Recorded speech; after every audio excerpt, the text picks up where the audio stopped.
Hi, Algebra 2. Welcome, and I'm looking forward to having a great year with you. So this is what our curriculum looks like. So it's Algebra 2 Saxon. This is our third edition. So at home during the summer, you should have completed lessons 1 through 15. So today we are looking at starting in lesson 16. So you were working on, in lesson 15, you talked about elimination and about canceling out if you have more than one variable in order to solve for both. So the previous video covered the practice on that. Now today, lesson 16 talks about multiplication and division of polynomials. And one thing I want to point out to you is when you're multiplying long polynomials, we practiced this in Algebra 1, especially in Saxon, but you especially want to make sure that you're distributing each term to everything. So math is always fair, so don't forget or leave anything out. Now the division of polynomials is what we want to focus in on. And again, you covered this in Algebra 1, but I want to point out to you to always be cautious and make sure you watch your signs, because that seems to be a common mistake and something that you can miss often. Now on page 84, it has one practice problem. So let's review over that as to how to divide long polynomials. So join with me. I'm going to move this up a little bit, and I apologize. I hate moving once I've already started, but I think you'll be able to see it a little bit better. All right. So it starts out, and on your book, it tells you the whole thing that you're dividing, but notice it's in the wrong order. So that's something that's very crucial in dividing, is you want to make sure it's in proper order. So you start with the highest degree first. So that would be 4x cubed minus 3x squared plus 7x plus 3. All right, so 4x cubed minus 3x squared plus 7x plus 3. And then it's divided by, and notice they have it in the wrong order. They say minus 3 plus x. It has to be x minus 3. You've got to have your variable, and then your constant is last. And it has to go in that order. Now I have two terms, so I'm dividing into the first two terms. Now what I do is I think through what would I have to multiply x by to get this to cancel. So, and I write it over the second one because I'm going to distribute it to both. So I'm going to write 4x squared. So 4x squared is what I would have to multiply x by to get it to 4x cubed. Now let's remember our steps to division. I divide, I multiply, I subtract, I compare, and I bring down. I'm really big on the compare. That came from my years of teaching Becca math, but I love that we always check. All right, so 4x squared. So I divided through, x divided into 4x cubed would give me 4x squared. I divided, check. So now I'm going to multiply, and that 4x squared has to be distributed to both of these. So 4x squared times x would give me 4x cubed, minus 4 times 3 is minus 12x squared. And I apologize, that's my dog Sadie. She's a miniature schnauzer, and she just wants to be part of the lesson. So I multiplied. Now here's a key that a lot of students miss. You have to multiply. Or excuse me, you have to subtract. I multiplied already, but I've got to subtract. So I put parentheses around this and I subtract. That means I distribute the negative. So this becomes a minus, this becomes a plus, and I add the 2. 4x cubed plus a negative 4x cubed cancels out. Friends, if I do not subtract, I've seen students before just cancel the 2 and they're both positive. That won't work. One has to be positive, one has to be negative, so they cancel out. Now, what am I left with? Well, if you didn't watch your signs, you could immediately get the wrong answer, and everything following will be wrong. So I owe 3x squared, but I have 12x squared, so I end up with 9x squared. Now, that is smaller because I've got one less term than I started with, so I can bring down plus 7x. All right, so Now I start back up at the top again and I divide. I divide x into 9x squared. What would I have to multiply x by to get it to 9x squared? So it would be plus 9x.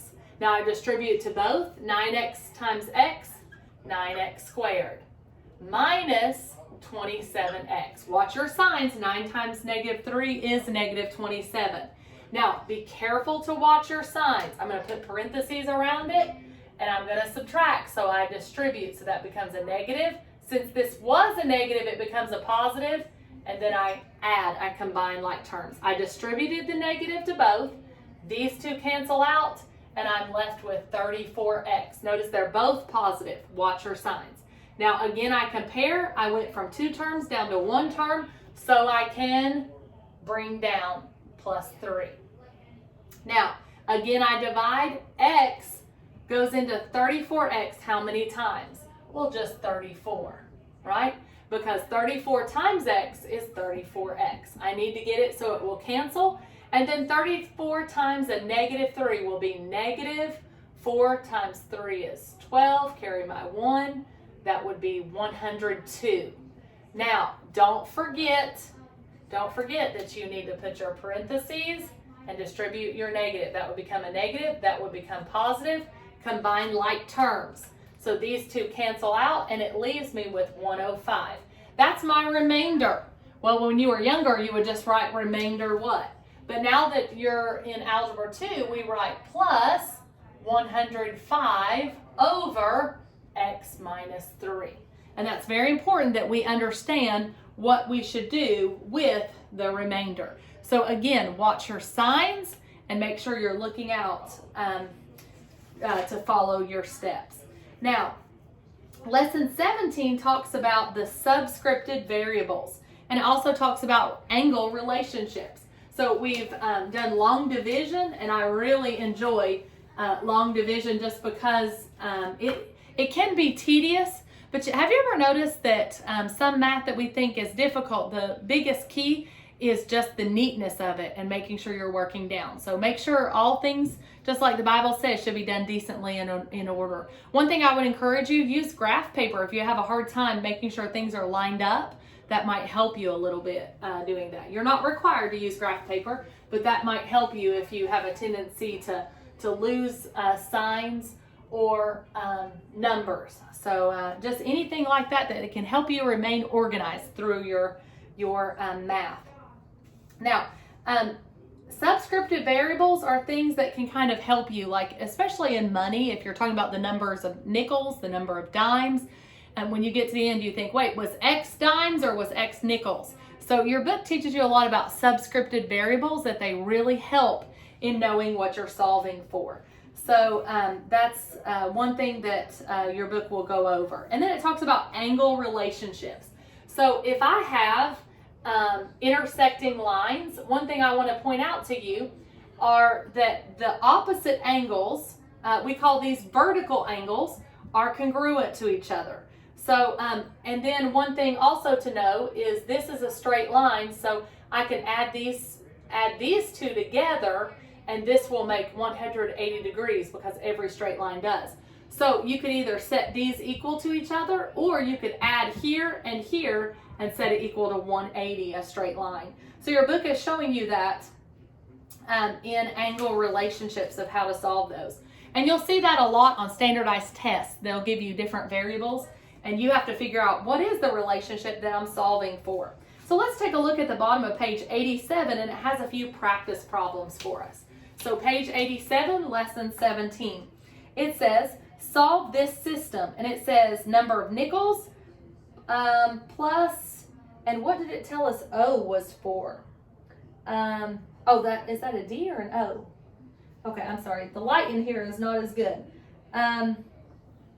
Well, over in our practice, it was nickels and dimes, so I'm not sure what it's telling us O is for. But anyway, so we're doing number of nickels and O for others. How about that? So nickel and others. So it says number of nickels plus number of other, maybe they meant dimes, equals 60. So I know that I have 60 coins, right? And then it says 5 number of nickels plus 10 number of others equals 310. So I've got two equations, right? So what are some things that we can do to solve these? Well, what I can do is make an equivalent equation, and I can use elimination. And we did that in lesson 15, didn't we? So I'm going to take this equation and multiply it by -5 so that my number of nickels will cancel. So I'm just going to make sure I distribute this -5 to all. In order for it to be an equivalent statement, I have to distribute fairly. So this would be -5 number of nickels plus -5 number of others equals 5 times 60, or excuse me, -5, watch our signs, is -300. Now, I can combine these two together and just add them together. One's positive, one's negative, so they cancel out. That leaves me 5 number of other coins equals, I have 310, I'm taking away 300, I'm left with 10. Divide through by 5. So the number of other coins that I have that are not nickels is 2. So if I know the number of others is 2, so let's plug it back in. So if number of others is 2, the number of nickels plus 2 equals 60. I plug that in for NO. So now I just subtract 2.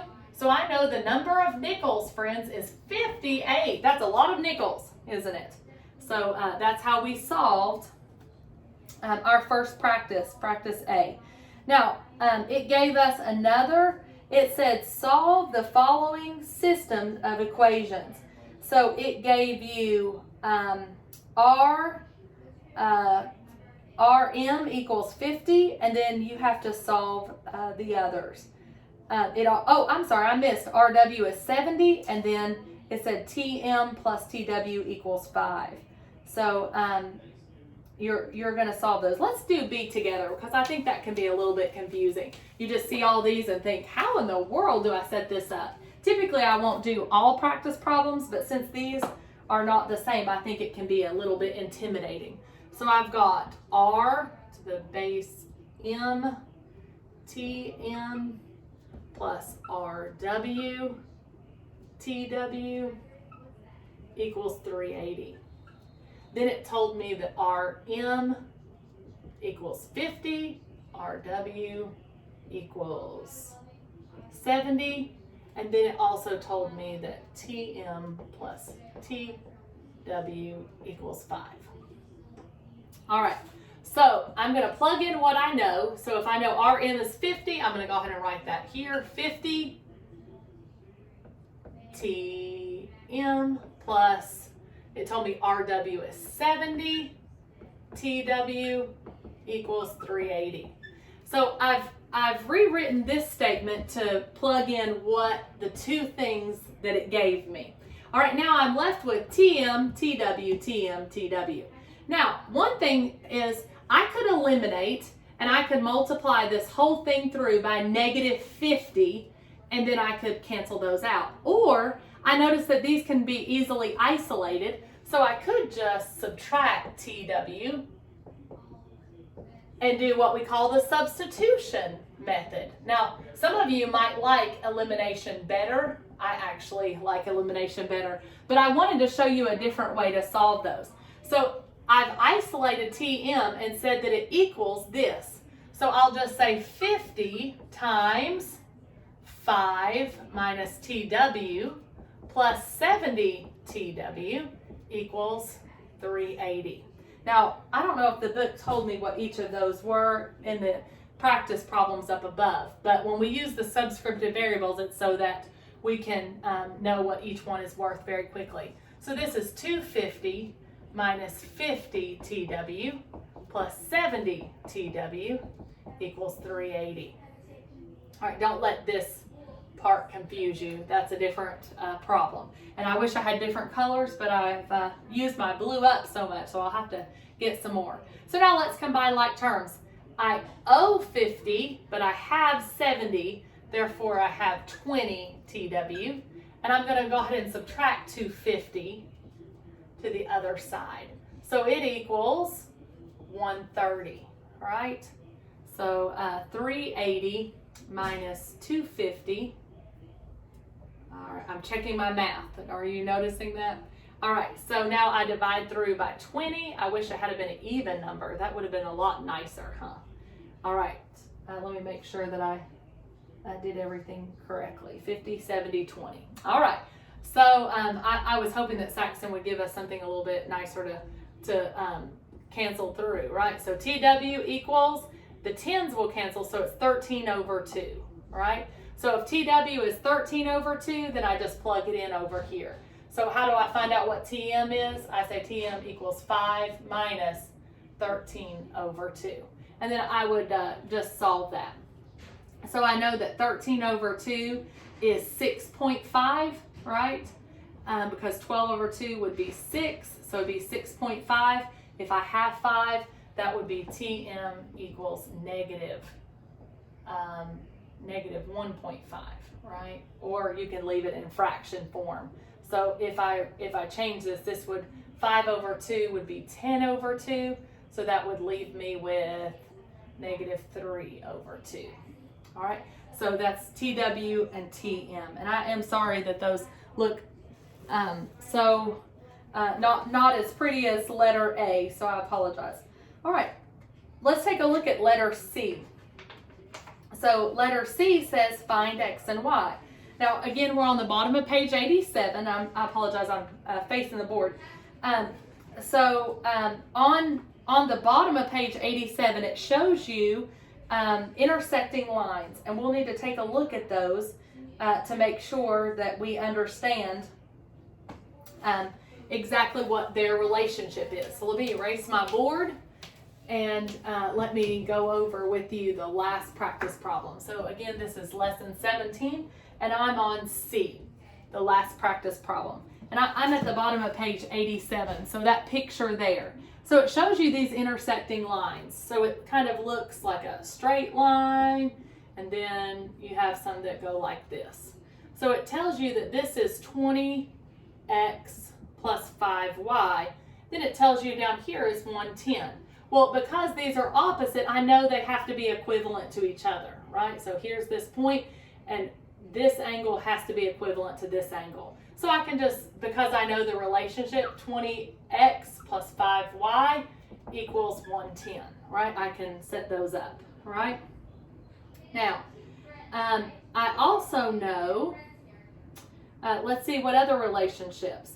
So I know that this is a straight line, and it gave me this is 110 and this is 40. So then it told me this is 2x plus 5y. Well, I know that this whole thing would be 180. So 110 and 40 would make 150. So 180 minus 150 would give me 30. So I know that 2x plus 5y has to equal 30, right? How do I know that? Because of straight line.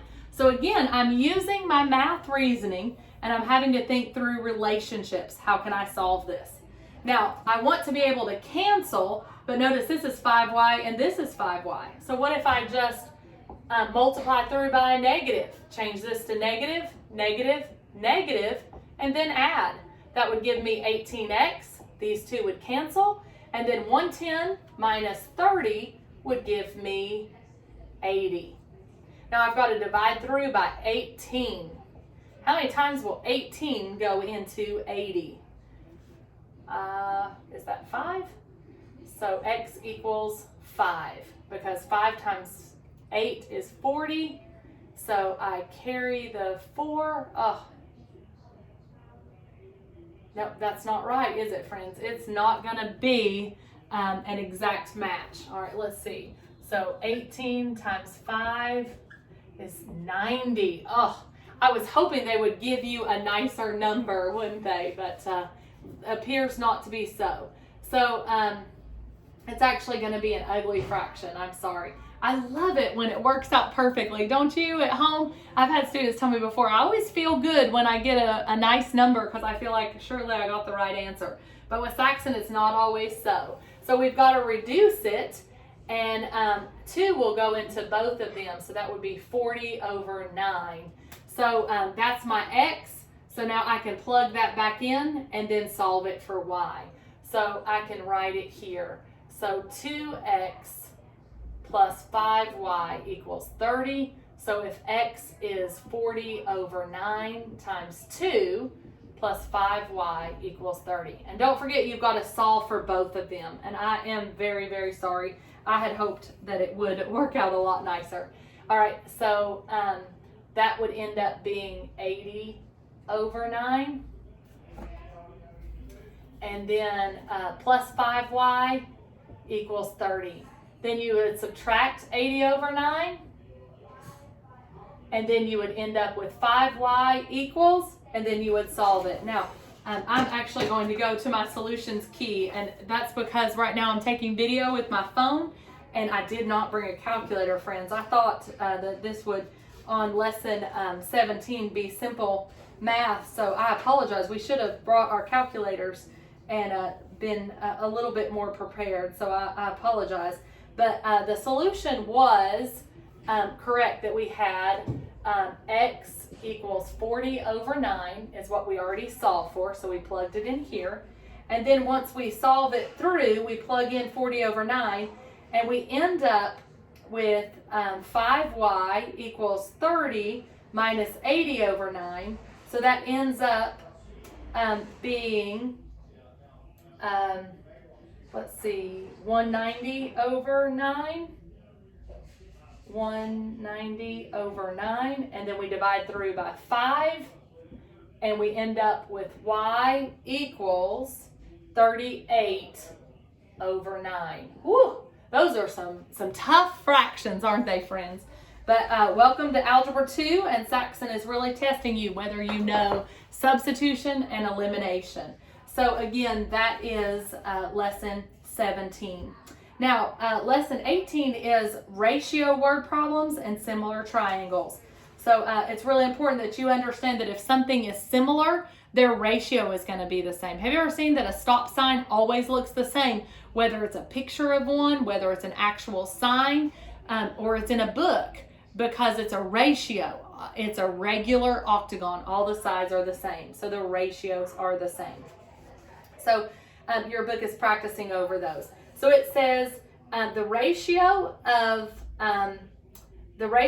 male factors to good guys was 3 to 11. If 350 individuals were investigated, how many were male factors?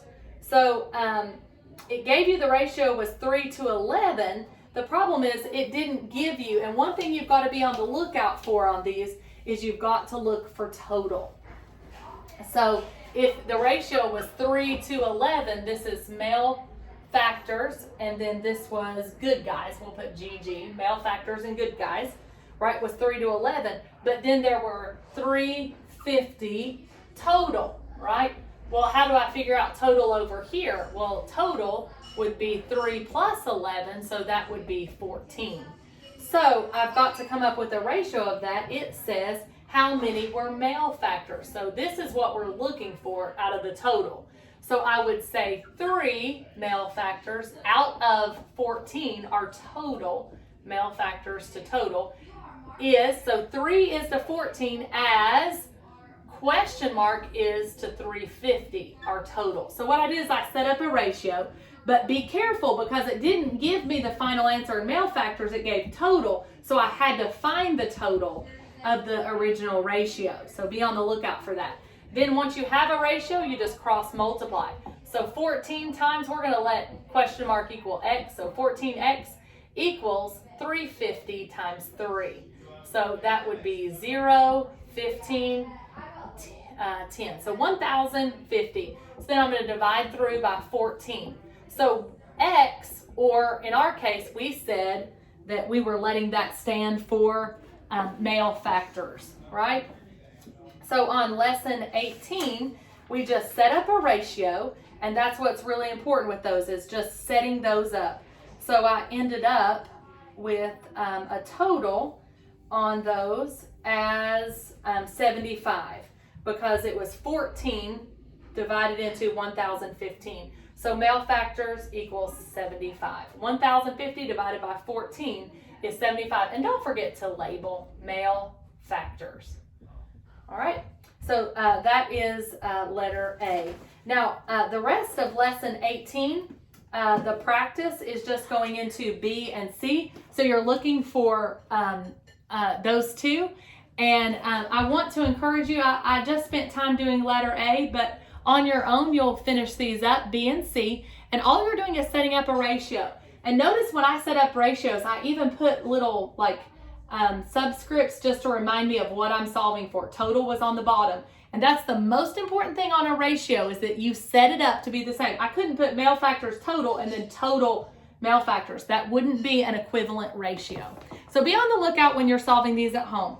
Now, this week you'll also do one more lesson, and I'll put up one more video. So be sure to check out both videos for Algebra 2. So we've done, oh, I did not change that. So we've done lessons 16, 17, and 18. And then be sure to check out the other video for lesson 19. And lesson 19 will review value word problems, and AA means AAA. And you've got to check back in to find out what those mean. But I'll give you a hint. We're talking about some triangles, friends. All right, so have a great week.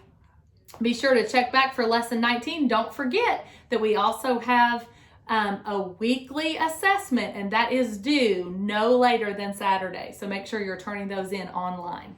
God bless you, and I hope you have a great week.